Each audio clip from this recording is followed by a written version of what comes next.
Меня зовут Дмитрий, компания Базальт Сайт. Сегодня у нас на обзоре печь-камин до 180 кубов, площадь обогрева.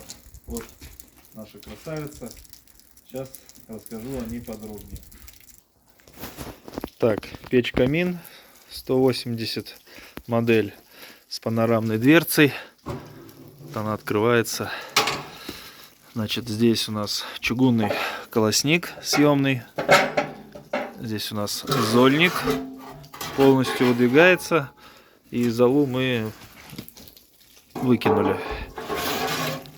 Так, тяга у нас регулируется зольником. Либо у нас здесь есть регулировка подачи воздуха вот здесь.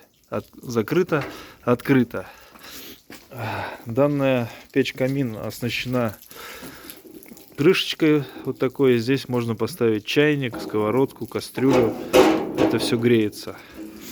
Значит, выход у нас есть сверху под 115 диаметр дымохода. Либо можно сделать сзади трубу, вывести ее в стену, вверх, там под углом. Вот.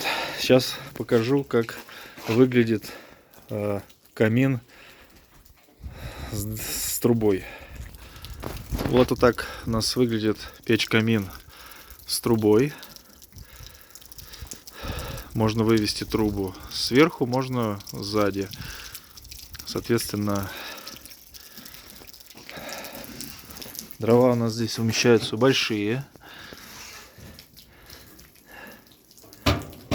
Дверца у нас имеет вент-зазор и не запотевает. Здесь идет вот здесь прокладка между стеклом и металлом. И устанавливается вот такой пожаропрочный огнестойкий шнур.